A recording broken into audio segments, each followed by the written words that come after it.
Thank you. Thank you very much.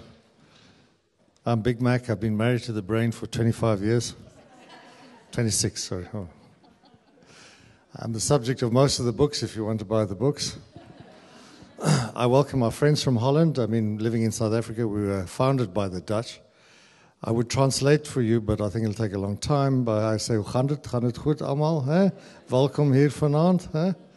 Does anybody speak Swahili here? Bari yako, Mazuri, huh? Jina yako nani?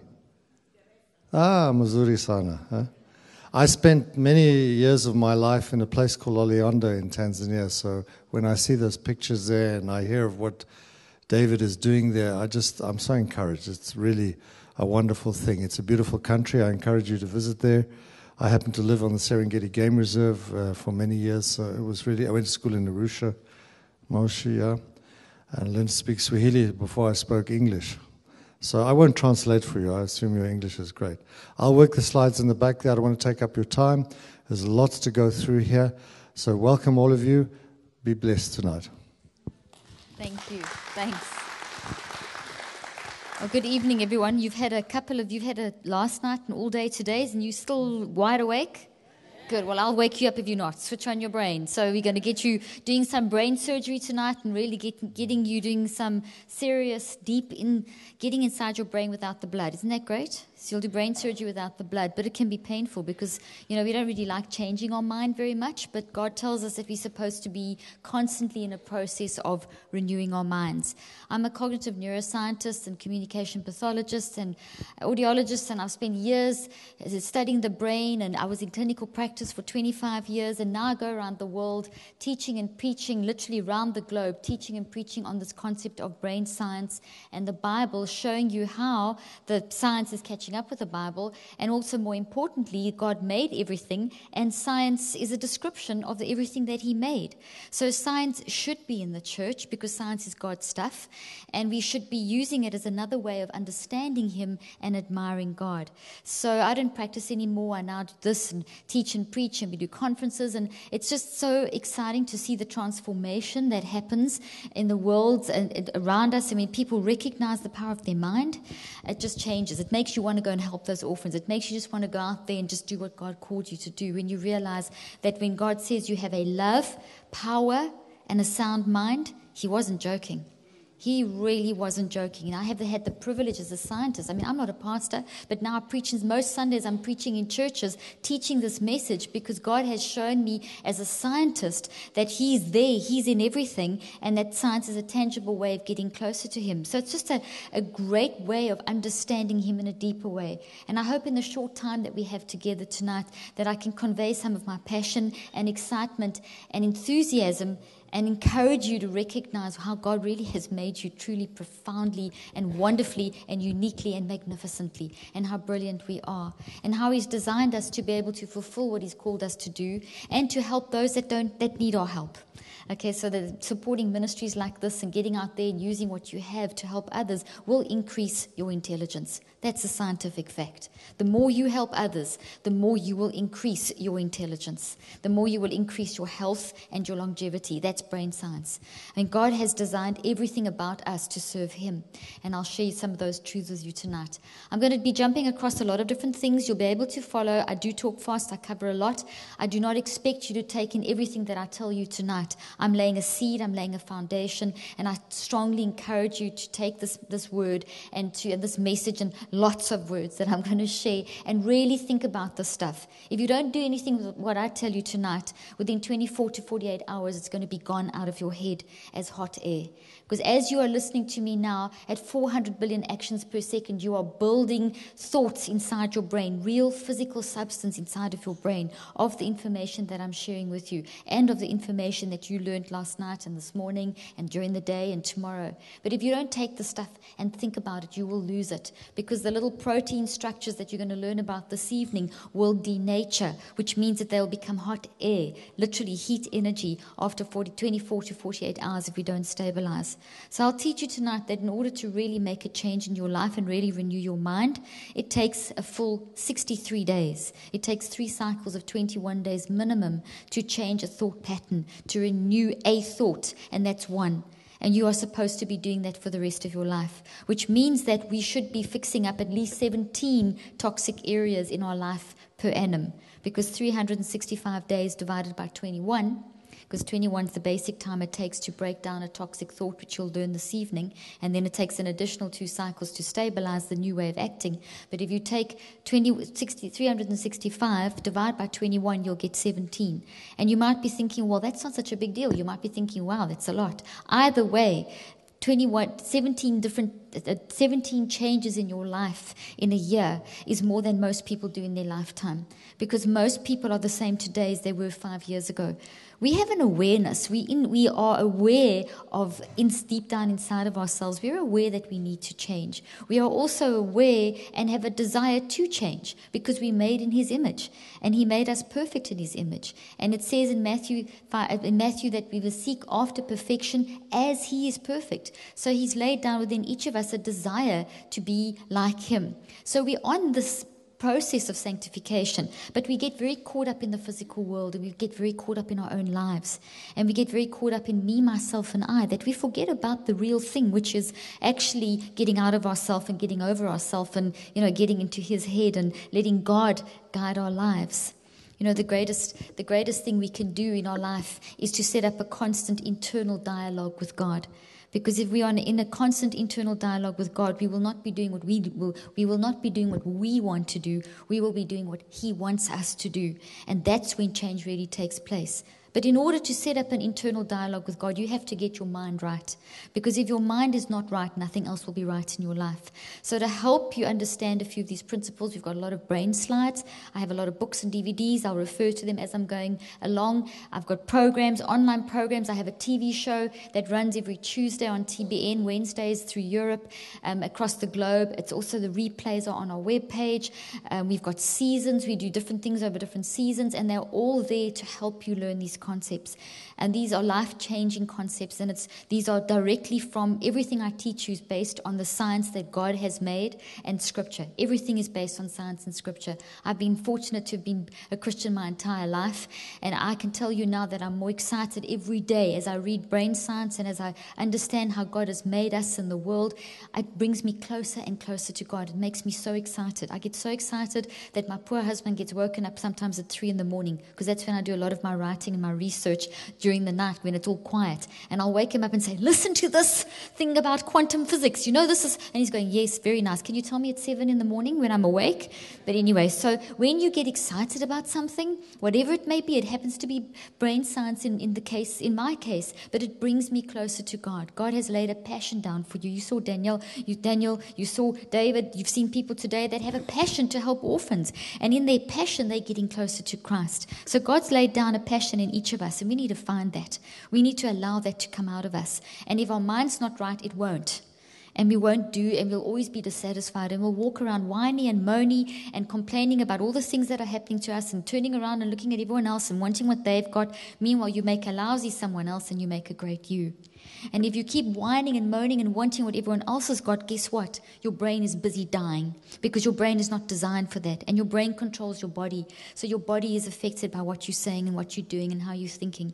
When God tells us to bring all thoughts into captivity to Christ Jesus, it is so powerfully important. Everything in the Word we know is important. But you're not going to get the Word in your head unless you get your mind ready and prepared to receive what it is that God is hearing, is calling you to do or telling you to do.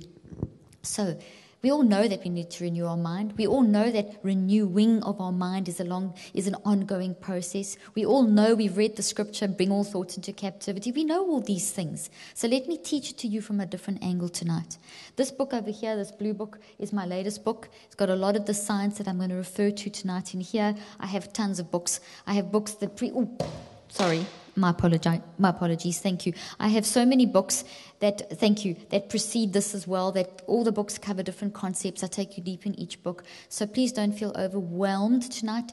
Please be excited. Have a spirit of expectation as I give you the scientific concepts and as I share these things with you. You are a neuroscientist, a neuroplastician. Neuro means brain. Plastic means to change. God designed you able to change your brain. You control your brain. Your brain does not control you. You are not a victim of your biology. You cannot control the events and circumstances of your life, but you can control your reactions to those events and circumstances of life. You need to learn how to control your reactions too. I need to learn how to control my reactions too. And the only way that we will learn to control our reactions and use our free will correctly is by having an internal dialogue with God. We have to discipline our minds. We have to get our minds under control. This teaching that I teach helps us, me. I need it every day myself. I do all my programs, by the way. I'm always doing a 21-day detox. I'm always applying these principles because I see the change in my life, my children's lives, my husband's lives, and the thousands of people, millions now that we have reached. The letters we get, it's unbelievable. And it's not me with them. You don't need me. You need to learn how to recognize what God has placed within you. That's the message I deliver. It's not a people-dependent message or a person-dependent message. It is a God-dependent message. Okay, then the orphan in you starts going away when you recognize, hey, I'm designed for a constant internal dialogue with God. A lot of people don't realize that. You know, when you said that you spoke to Daniel, when you spoke to those little girls and you said that person and said you're beautiful, and your niece and your nephew, whoever it was, your nephew, that when we speak those things over people's lives, when we speak into them, what we're doing is we are sending the love of God through their brains, through using literally scientific principles of quantum physics to get that into their brain. You see, every word that you speak is a packaged quantum of energy. This is not New Age weird stuff. Listen, the New Agers have been doing this for years, and they stole it from who? God. Everything out there is God's creation. But if people take his creation and minus him from the equation, it's bad. But when you bring God back into the equation and you use it correctly, then it will be used to his glory. Quantum physics describes the power of God. It is an incredible concept. It is totally and utterly scientifically biblical, if that makes any sense, because God made science. Science is simply just an explanation of the physical world that we live in, of these bodies that we have, that we live in. So we need to make sure that we give glory where glory is due. We need to bring back into the church and take back what the New Agers and the Buddhists and all the people out there that are applying scientific principles in the self-help industry, but they're doing it minus God. And we know as Christians that unless you're connected to the vine, there is no longevity in any of those principles. So they will work for a season, they will work for a time, but they will start collapsing. And that is why America, I just read a paper today, they describe America, for example, and this is pretty much a worldwide problem, but America is literally on the verge of a stress epidemic. Okay, and that is literally the world is on a verge of a stress epidemic. There's a study that just came out of the UK, one of the biggest studies done by one of the most influential universities. Over 30,000 people took part in this study, and they were looking at the impact, the causative factors of stress. And there are four main categories. There's things like obviously social situation and economic situation and biology and familial bloodline stuff which would fall into biology and that kind of thing, relational. But what they found was the most important thing, the most important contributing factor. And this is the study that was not done by a group of Christians. This was done by a university in the UK and involved a few universities. They found that people's reaction to their events and circumstances, that was the biggest cause of stress. This is a current study. It is a huge study. It is impacting the entire world of medical research because it is confirming what the world of medical research has been trying to deny. The world of medical research says, hey, it's all, you can't do anything. If it's in your bloodline, well, they don't say bloodline. If it's in your genes, well, forget it. You just got to learn to live with it. Just medicate it. Just, try and deal with it. God isn't a God that says just deal with your issues. He isn't a God that says just, suppress them and put a Band-Aid on the issue. God isn't a God who says just, kind of push it under the rug and, constantly get yourself, hide it. God isn't a God who says get consumed with your own issues. God is a God who says bring it to me, let me heal you so that you can get out and get on with your life.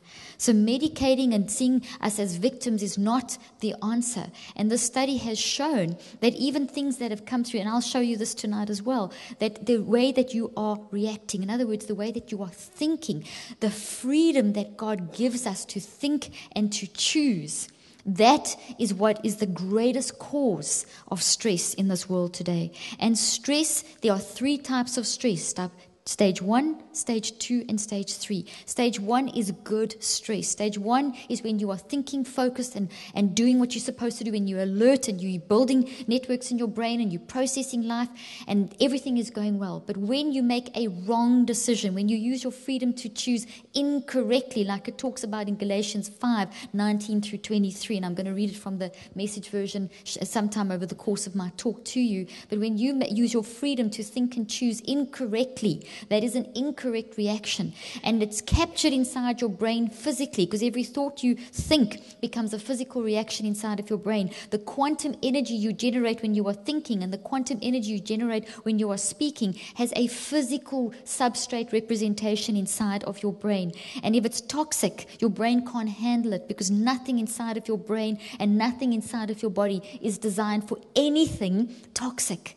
You see, scientists have shown us that we are wired for love. Every structure, every organ, every chemical, every circuit, every part of you as a human made in His image is only wired for love. And that statement was made by a Nobel Prize-winning scientist who doesn't believe in God and who believes that the brain is God, literally. And he says that this brain is wired for love, and we learn fear. So when we make a wrong choice, when we have a bad reaction, when we choose to react incorrectly, which is whine, moan, complain, be negative, worry, all the things that Philippians 4:8 says we mustn't do, all the things that Jesus tells us through the Word of God not to do, when we do that, we generate the incorrect quantum signal. It changes the structure of your brain in a negative way, and your entire body is impacted. And you are thrown into negative stress, which is stage 2 and stage 3, which throws your electrical, chemical circuits in your brain and your body into disarray and chaos. And we have neurochemical chaos, and our body has now entered into vulnerability zone. And that vulnerability zone means that we have a 75 to 98% chance of getting some kind of mental or physical illness or behavioral illness in our life. Mental, physical, behavioral illnesses are not normal. Those are abnormal. Those are the result of issues in our lives.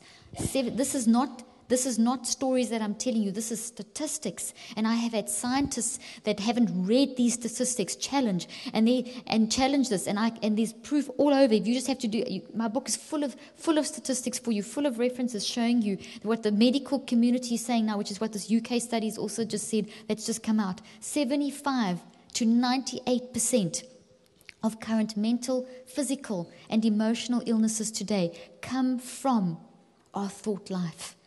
How we are thinking, how we are reacting is throwing our bodies into stage 2 and 3 of stress. And when we do that, we've moved into the abnormal toxic zone, and we've increased our vulnerability to illness. One of the top oncologists in the world and a team of researchers in oncology, cancer research, have shown that cancer is 98% from the mind. You see, psychology is real. The mind is real. The mind is the most powerful thing in the universe after God. Let's look at a brain. Let's look at some slides. Let's look at the first slide. The first slide is dinner. Your brain on a plate. Okay, someone said it looks like lasagna. The structure's phenomenal. But that structure that's sitting up there can do absolutely nothing unless it's in your head.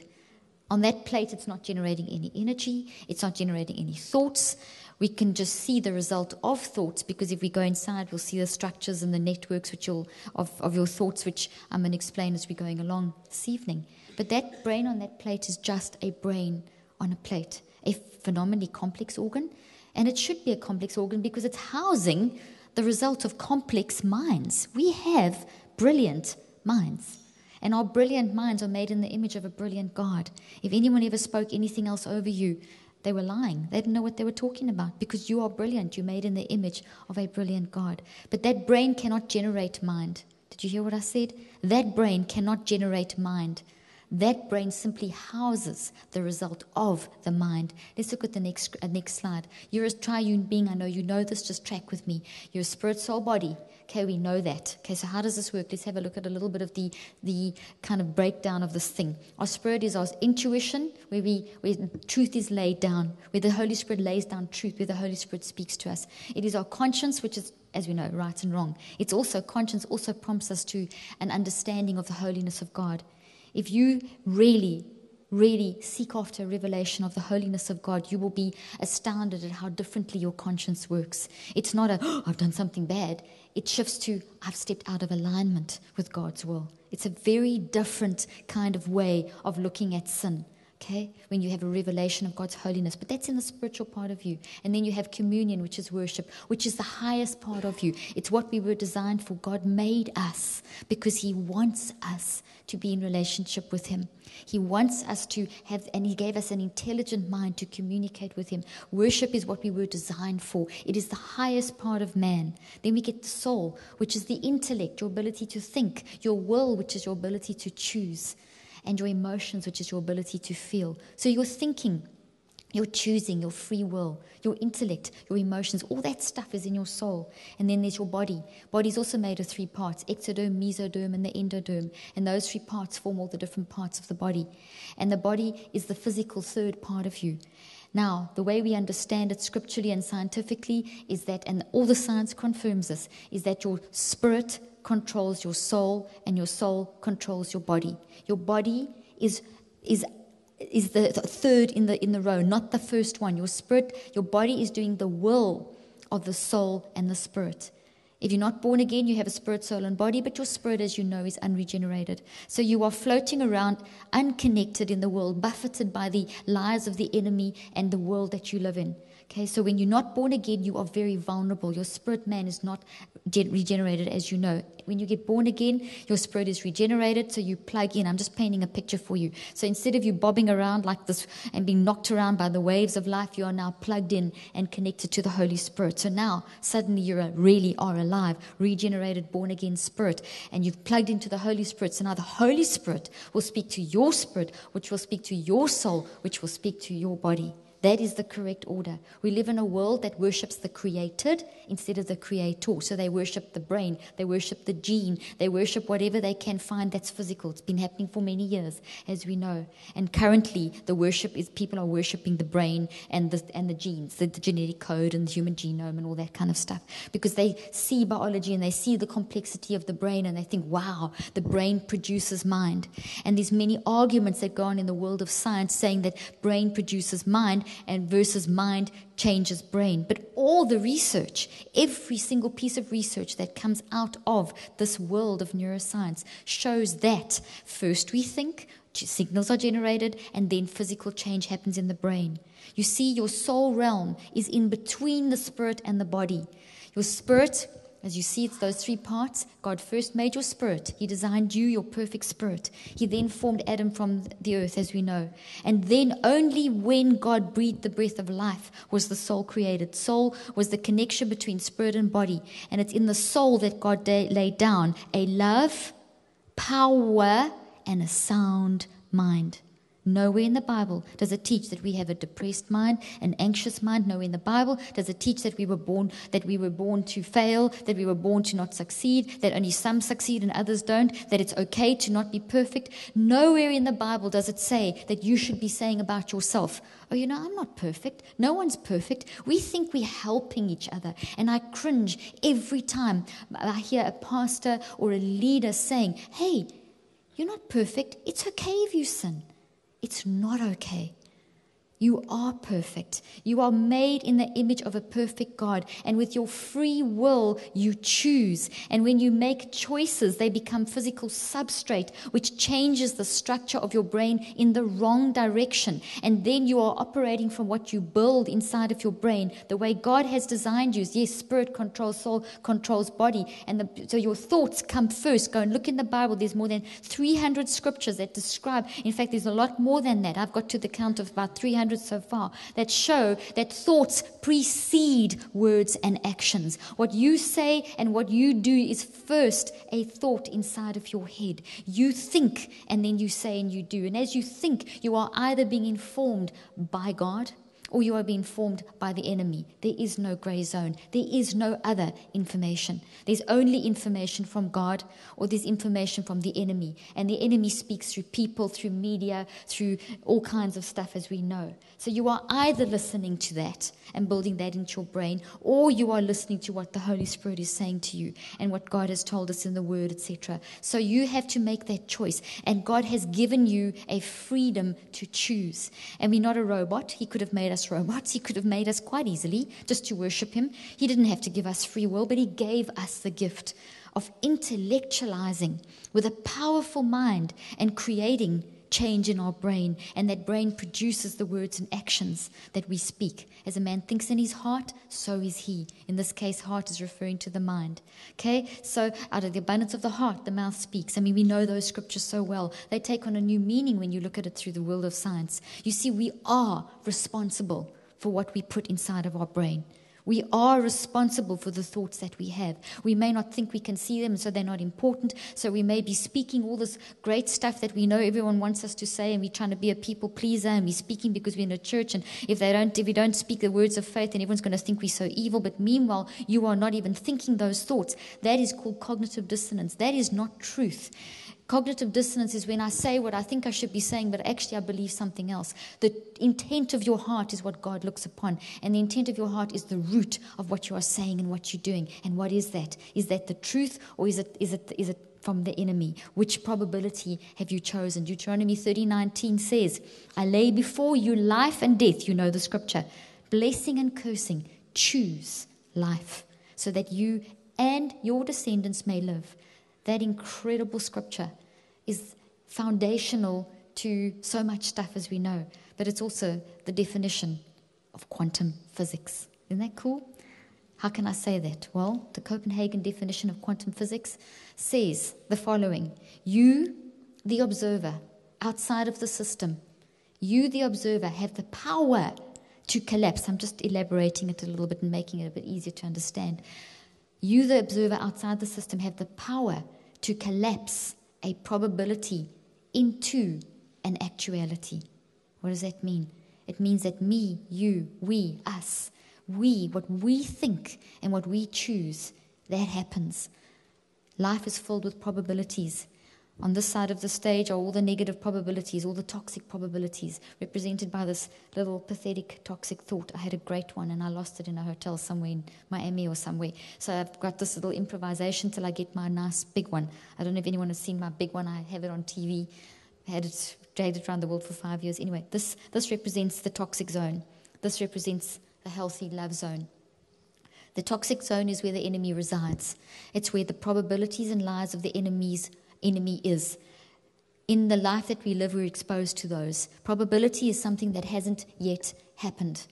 A probability has not yet happened. You get good probabilities and bad. Only good or bad. You don't get in between. In this side are all the healthy probabilities, okay, from God, all the good stuff that can happen. And these are all the bad things. There's the division. You're in the middle. Life comes at you, and you've got all these events and circumstances that are the result of other people's choices. Okay, so we can't control other people's choices. You can influence to a certain extent, but generally the things that happen to you in life are the result of maybe someone drives drunk and then have an accident and bump into someone and then they cause this or whatever. You're a victim of trafficking, or you're a victim of as an orphan. These are the events and circumstances of life that we can't control. The evil was set in motion when Adam and Eve sinned. Okay, and it's come through our DNA, through the bloodline. So it's in the world. The first bad choice happened then. Okay, and it's come through. So we have these probabilities that we have to choose from. So you can't control the things that happen, but you can control your reactions. And controlling your reaction is making a life or death decision. It is making a life or death choice. It's when you're in the situation and the doctor speaks a diagnosis over your life, or you get that phone call and there's been an accident or something, you have an opportunity at that moment to choose this range of probabilities or that range of probabilities. And whatever probability you choose, As soon as you choose it, you collapse it from being a probability through the power of your mind, because you process that. It's a quantum signal, and it generates a signal that goes right down to the DNA, unzips the DNA, and causes the DNA to express. You'll understand this all. I'm going to show you an image in a moment. And you literally make proteins that form a thought, and then you form this thought, either that or that, and that is what you operate from. I was about to preach in a conference. I don't know if you know Jimmy and Karen Evans. They have a Marriage Today ministry, great ministry, and I was speaking at one of their conferences recently. And as we were about to go up and speak at the conference, as I was about 15 minutes or so before I was due to go and speak, we get a text from our daughter Jessica, who happens to live here in California. Mom, I've been in an accident.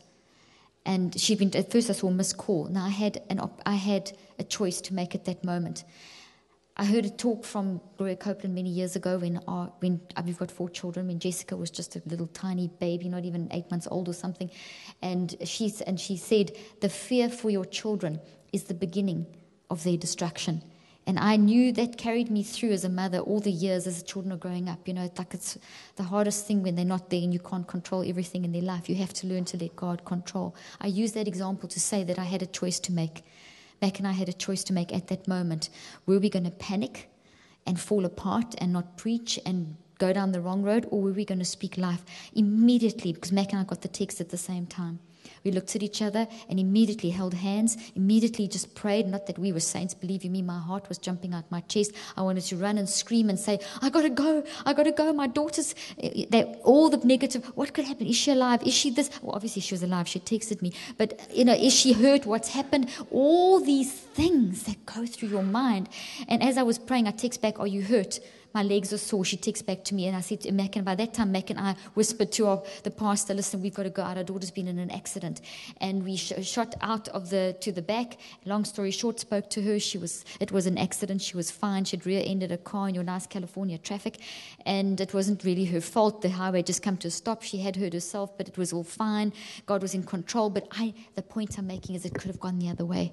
I know that God worked a miracle in that moment. I know that what could have been negative ended up being very positive. And that's just a small example of all of us have faced that in our life. I just know that if I had chosen the wrong probability, I would have collapsed fear into my brain, and I would have been operating from that fear, and that fear would have driven me to make the wrong decisions. You see, when we choose, we collapse. God has given us the ability with choice, with reactions, choices are reactions, to collapse probabilities into actualities. Let's look at a slide. We're going to see a slice through the brain, and we're going to go inside the brain. And inside your brain, your thoughts look like trees. Okay, this is going inside your brain. That's why I use trees to represent it. They actually describe the thoughts of your brain that your thoughts have an arbor-like. Arbor means tree-like structure. This is going inside the brain, and what you're seeing over there are neurons. Those are neurons. We have 100 billion neurons in our brain that make up 20% of our brain. The other 80% of our brain is made up of different types of nerve cells that support these. The memories are made on or grown on the dendrites, on the neurons. The little branches that you see, those are neurons. That branch, dendrites, the little branches of the dendrites. The branch that you saw growing a few moments ago, that is a memory that's growing. You are doing that right now as I'm speaking. You are growing little branches in your brain to hold the words that I am speaking. Okay? That's how you remember. That's temporary memory. Okay, so you build this temporary memory. So what you're looking at there is a memory. Those branches are holding information about your life. Those are your thoughts that God has given us the ability to choose positive or negative. If you go inside the cell, you get the nucleus and you get the DNA. And then DNA's got the chromosomes. Those are chromosomes in case you thought they were worms. Okay? The chromosomes unwind into the DNA. The DNA has the genetic code. The genetic code makes amino acids. Amino acids group into proteins. Proteins then form whatever structures are needed in response to the signal that they have received. If the signal happens to be one of you thinking through something, reacting to something, the signal then is in quantum little packages of energy. It generates a signal, and that unzips the DNA. See, the DNA is actually zipped up. It's not just there operating like a pulsating worm. It's actually alive, but it's doing nothing until it's actually a signal has to unzip it. And when the signal unzips it, then the gene code expresses and the proteins are made and the whole process happens and the proteins group together and we start growing these branches inside of our brain with information on our brain. So either we are quantum physics style collapsing the negative into a negative or the positive into the positive. You see, our choice, our reactions, are the signals that actually cause the expression of the genes, which then captures the thought as a physical substrate. And that is what we operate from, either from toxicity or health. And that our brain and body are not designed for. So when we step into this mode, we throw our body into that vulnerability, the stress stage 2 and stage 3. There's inflammation in the brain. There's neurochemical chaos. Everything goes wrong.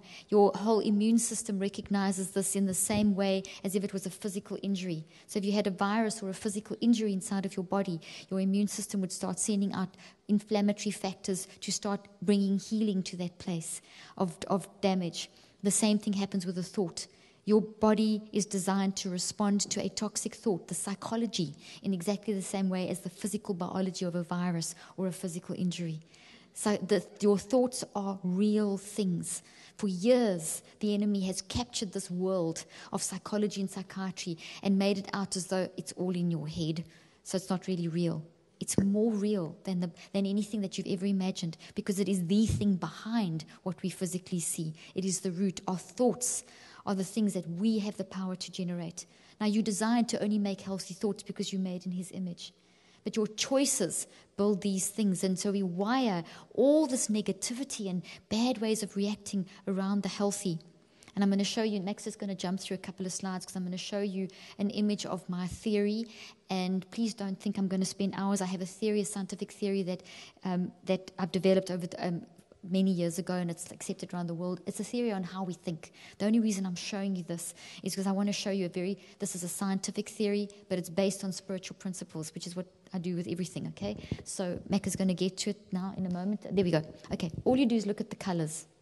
Green, purple, blue, and pink clouds. Can you all handle that at this time on Friday evening? Okay. Look at the arrows going that direction, so you can see there's a driving going from this direction to that direction. Okay, the green part, I call the metacognitive level. It is the non-conscious mind.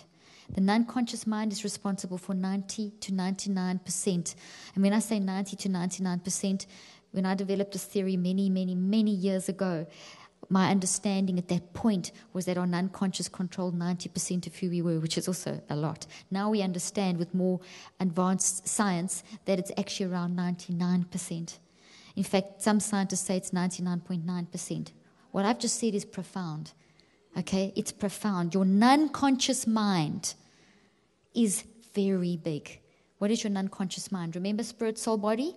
Remember the soul? The soul's the intellect, the will, and the emotions. Remember that part in the middle? 1 foot in the door of the spirit, 1 foot in the door of the body. So through the soul, our intellect, will, and emotions, we influence our spiritual development. We influence the health of our brain and body, which I've started explaining to you. Okay, our soul is our mind.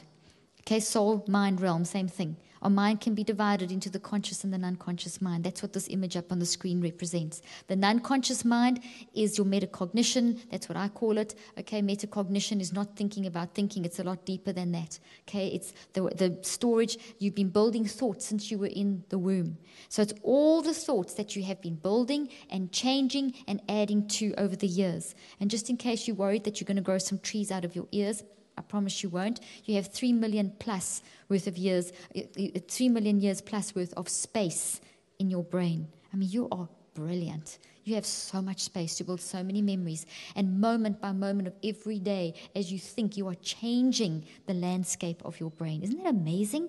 Through the power of your mind.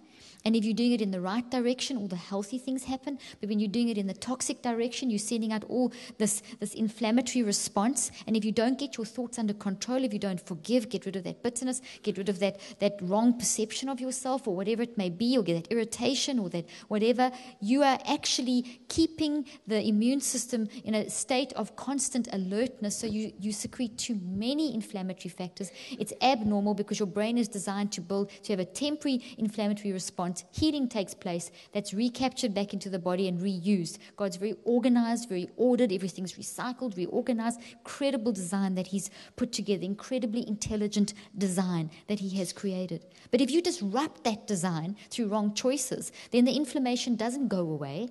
It stays. And we have these other things that come from the immune system that go and reduce the inflammation. They can't operate because we're toxic. It disturbs the functions of our body. This is just one I'm describing. Everything goes wrong, right down to every cell in your body is reacting on a quantum level. You see, the quantum speed is, we know the speed of light is fast. Well, quantum is faster than the speed of light. And what we understand now is that deep down inside each and every one of these little dendrites, there is 10 million little microtubules.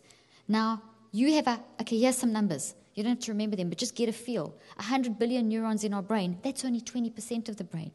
And each neuron can grow up to 200,000 plus branches, and those are called dendrites. And each of those branches has 10 million microtubules. And inside each of those 10 million microtubules, there's these train tracks. They're not really train tracks, but they're these lattices that look like train tracks. And on each of these train tracks is a complexity of proteins that responds to our signals at quantum speeds. So every thought that you think is in a quantum speed. There's no space-time dimension in quantum physics. God is beyond space and time. He's placed us in space and time, but we also live out of space and time. Our body is operating on two principles, space-time and no space-time. So we operate in what we call classical physics, where we understand day and night and things happen in a linear sequence, and we've tried to explain human thinking like that. But we also now understand through quantum physics there's the other layer, which is the quantum layer, which is much faster.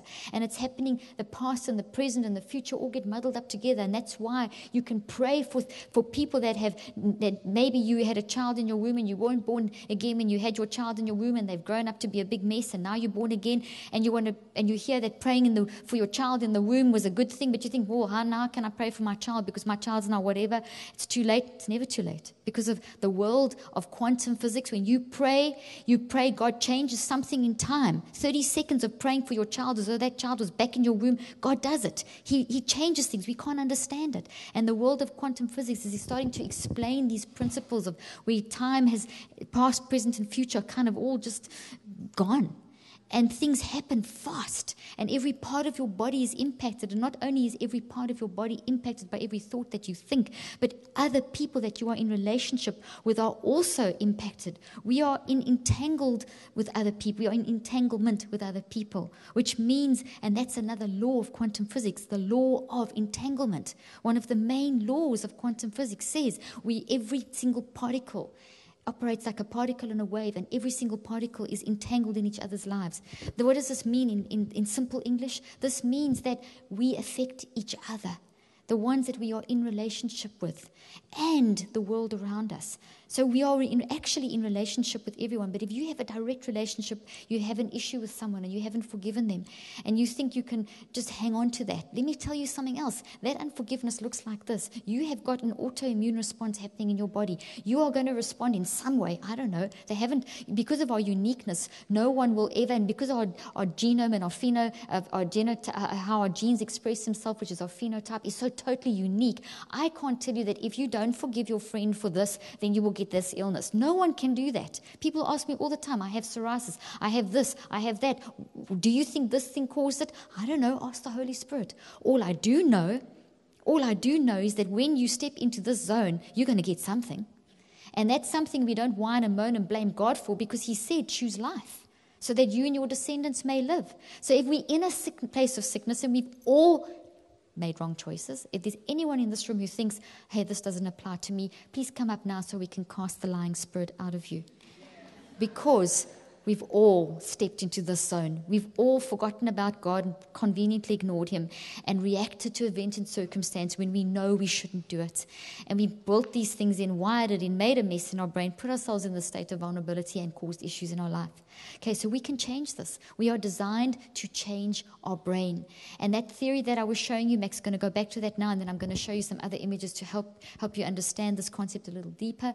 But basically, your non-conscious mind drives your conscious mind.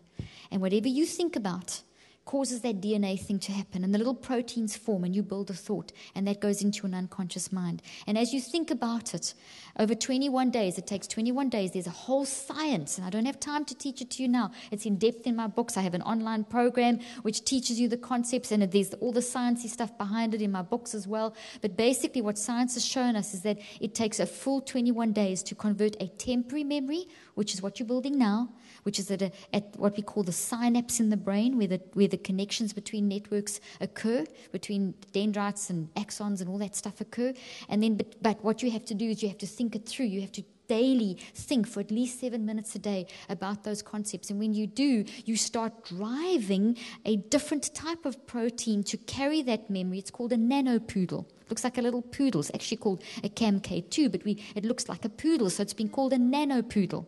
Okay, this is quantum physics. I love the way the scientists come up with all these really cool little things. So this fantastic scientist, who's really one of my heroes, he describes it as a nanopoodle, and he says, as you are thinking about the stuff, and as you are meditating, then this little poodle comes alive, literally wakes up or is activated, whichever way you want to look at it, and it picks up that information, and it moves through these 10 million microtubules. It moves through whichever one it is, which as you're thinking, your memories build in different places in your brain.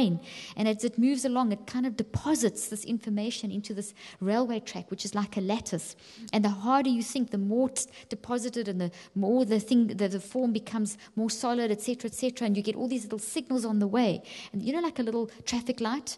Call them robots in South Africa, traffic lights that give you signals. In Europe, if you think of all the train tracks, just think of the complexity of the subway system in New York. Think of the tracks. Okay, that's what I'm trying to describe to you. Think of the signals. Can you imagine if the signals go wrong in New York, and can you imagine what's going to happen in the underground? Can you picture this? Okay, so in our brain, we've got all these tracks that direct this goes there on a quantum level. This is how God's designed you. So as you're thinking, all this phenomenal complex stuff is happening, which is your memory that is busy forming, which is what you operate from. This is your love, power, and your sound mind. And your whole body is being driven by these thoughts that you're building. All the genetic stuff that keeps you alive is being driven by the health of your mind. What you are thinking is influencing how your body is functioning. That is why if you wake up in the morning and you've gone to bed whining and moaning and bitter and whatever the night before, the way you wake up tomorrow morning, you have 300 million new cells when you wake up. And what they look like is going to be dependent on how you went to sleep last night. That's why when people are constantly negative, their eyes don't shine, their skin doesn't look great. There's a physical manifestation. They walk differently. They change. Then you look at someone one day and you say, what? You just look so different. They're shining. They're happy. You physically change. Your physical is your in-your-face thing that God is saying, hey, wake up. I've given you a physical for you to understand the reality of making good choices, of following my way. And the choices that you make will go through to the next few generations. But before I share that with you, there's one more thing I want to share from my theory with you. That non-conscious mind, you implant things in that non-conscious mind, and then it drives the conscious mind, which is only responsible for somewhere between 1 and 10% of our functioning. Your conscious mind's only awake when you're awake. Your non-conscious mind's awake 24 hours a day. And then the blue part's what you say and what you do. So you see your perceptions, which influence your reactions, your choices, your thinking, your free will. That mind stuff is based on what you have planted in your non-conscious mind. So if you've planted lots of toxicity and it's covered all the beautiful you that's inside, so you may be this gorgeous, beautiful forest, but you've got all these black things that are blocking out the you, that you can't even see who you are anymore because of all the years of maybe oppression or wrong thinking or whatever it may be. You have to, that influences how you are seeing current situations, because the stuff moves into the conscious mind. So as I'm talking now, I'm generating a signal, and then you receive that, and your non-conscious mind releases, or certain things pop into the conscious mind that help you to understand what's the incoming information. So existing memories we use to form current new perceptions and memories. So if you filled with that, problem. But then James 1:21 says the implanted word will save your soul. So if you filled your mind with the word, and you filled your mind with what God says about you, wow, when you're in those situations and you've got to choose one of the probabilities, well, I can guarantee this choice is going to lead in the negative probability, you're going to collapse that into a negative actuality, and you're going to live from that. Or you're going to do what God tells you to do, which is your normal, your natural. And all my books explain, I'm jumping across 40 different concepts here. And in every book, I've got these concepts, okay, that will help you go in a little more depth. But essentially, you have the ability to design what your brain looks like. And your design, if you listen to the Holy Spirit, you'll design it the way He designed it. So you won't go and create this design. Do you know that 95% of our genome, our genetics, is perfect? Perfect. 5% gets messed up. Okay? So any kind of genetic mutation that's come through from Adam and Eve's first decision to sin, okay, has come through the bloodline. So the mess we find in the 5%, the 95% is great. And inside the 95%, there's 5% genetic engineering genes, which means that God has given us the ability to change our messes. I mean, it's phenomenal. When you get, I'm telling you very complex science, and I'm trying to simplify it. And it's new, cutting edge, very, very new science. It's controversial because the scientists that believe in evolution can't handle this. Kind of just throws them out a little bit. And those that don't believe in intelligent design, it's just too much for them to handle. But it's so scientific and it's so valid and it's been proven and it's getting more and more revelation and attention every day. The point I'm making there is that we can change that mess that's there, that's come through the generations. That can be changed. You see, every thought that you build is cells that have networks, have DNA. So these have DNA. And that DNA goes through the bloodline. And that passes through basically every 4 generations. So for infinity, it just keeps going through. So the decisions you make today pass through the sperm and the ova to the next 4 generations and the next 4 generations and the next 4. So if you don't stop it, we can pass a big mess through many generations. That's why we see familial patterns happening. But these things are zipped up. Please hear what I'm saying now. These things are zipped up. They're sealed. They're in a box. They're closed until opened. If you have $10 million in a suitcase in your garage and you never, ever bother to open that suitcase because you see this ugly old suitcase, but you just don't ever bother opening it. You don't know what's in there. Well, that $10 million will never work for you. But if you happen to think, gee, what is this ugly old suitcase? Let me check. And you open it up and you see this, that's a great signal. You're going to go put that in your bank and do something good and give half of it to Juma's World and for the orphans and whatever. But my point here is that you had to go and open the suitcase. That's how genes work. The signal, your thinking, activates the genes. So if you have stuff that's come through the bloodlines, and unfortunately we all do, alcoholism, depression, homosexuality, that's a choice. Homosexuality is a choice. It's wired in. It's not who you are. You're either male or female. These are choices that come through bloodlines. But we don't have to live into them. They are not your destiny. You are not responsible for your father's sin. That's what the Bible says. But it goes through. So how do we deal with this? The iniquity of the father reaches through to the 3rd and 4th generation, but we're not responsible for our father's sin. We are responsible for how we react to our father's sin. So when you see this in your family, the world will tell you, sorry, you have a gene for autism in your family, you have a gene for ADHD in your family, you have a gene for alcoholism, it's in your family. Nonsense. You don't have a gene for anything.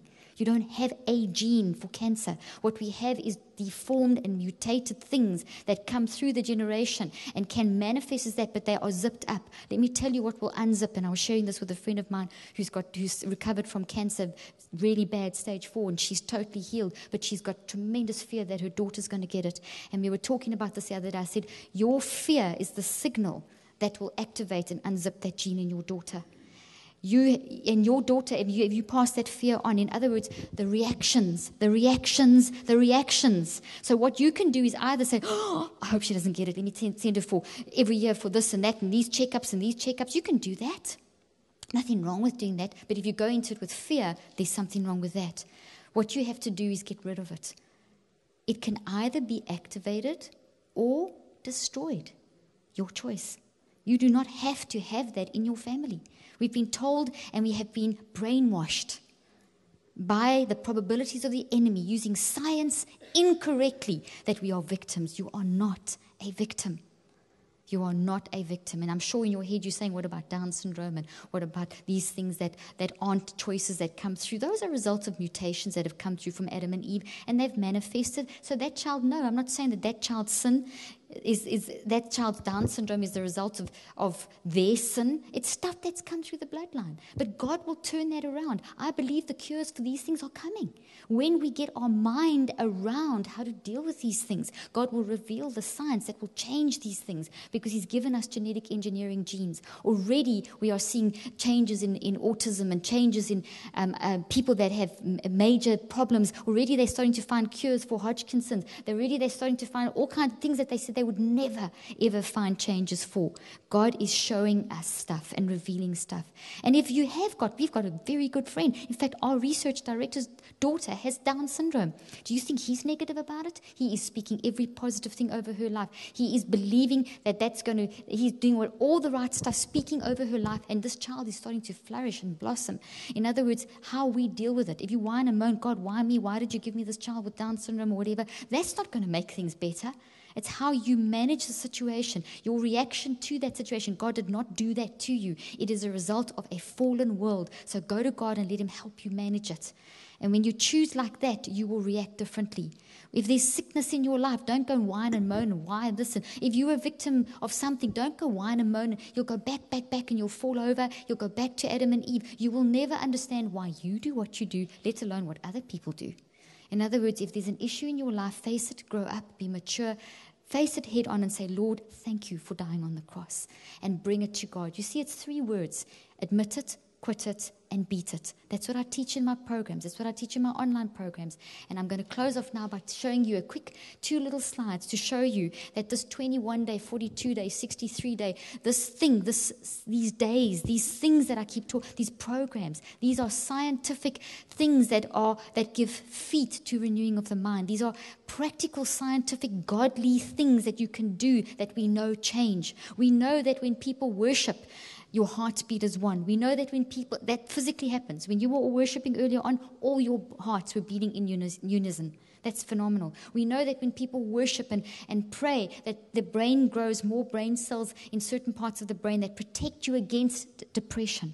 We know so much. There is so much science pouring out that's saying when you do it God's way, good stuff happens. Okay? When you do it the devil's way, bad stuff happens. All the science, that's the most simple way I can explain. So science shows us that 7 minutes a day of doing 5 simple scientific steps that are simple but extremely profoundly complex, that I had spent 30 years researching and perfecting, that I've put into my books and DVDs. I never teach it in this that's a 2-day thing that I teach. You can learn it yourself from my books and my DVDs. But what I'm trying to tell you is you do 5 steps for 7 minutes a day with 3 minutes of thanksgiving, praise, and worship. And those numbers are all scientific. They have done tons of research showing that minimum of 7 minutes a day is for a minimum of 21 days will break down a toxic thought and will build up a healthy replacement thought. You don't focus on the toxic, you admit it. You bring it to God. You acknowledge, admit. When the Holy Spirit reminds you and tells you about something, and the Holy Spirit is the one who will lead you unto all truth, not your friend, boyfriend, and a husband, wife, coach, mentor, pastor. You and God do this stuff. We are too reliant on other people telling us what to do. And then they tell us to do something and we're not ready for it. And then we emotionally collapse. You see, the Holy Spirit knows what you can deal with right now. Not your friend, not your husband. Okay? Only the Holy Spirit. So you ask Him, and when He reveals, it moves into the conscious mind. You have 10 minutes to make a decision to listen to the Holy Spirit and say, okay, Lord, I'm going to work on this for the next 21 days.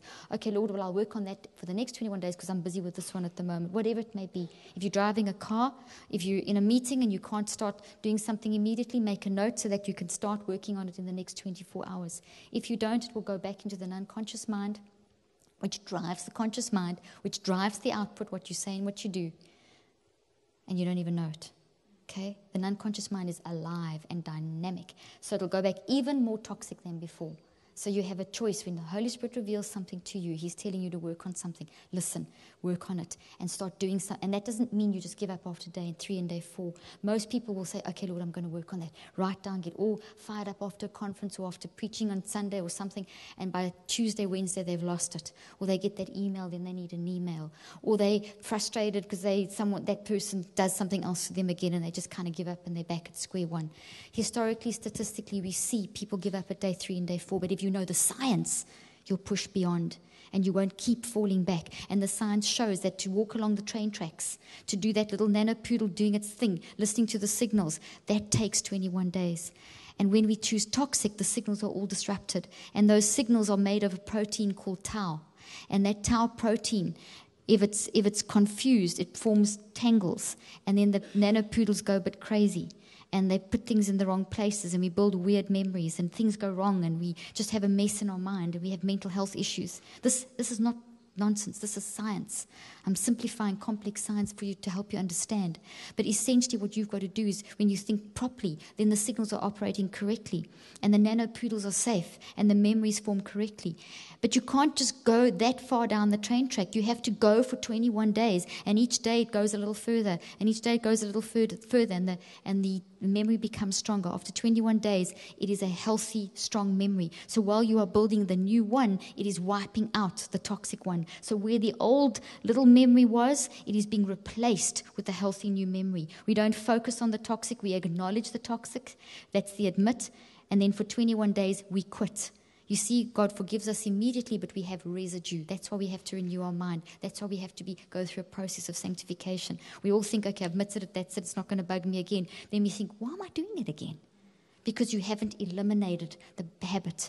Okay, you haven't eliminated that pathway. So we focus on the healthy, wipe out the negative, the branches literally pop off. As I'm explaining this, Mac's going to show you a slide where you'll see inside your brain. It's the third last slide I'm going to show, and I'll be finished in about 3 minutes. Okay, so just track with me. Are you all okay still? You're going to see a slide up on the screen of inside the brain of actual networks firing, and there's a little bubble down the bottom. Okay, it's going to come now. Mac's finding it, and you'll see a little bubble that pops. As soon as it's up, I'll walk you through it. Okay, it's coming.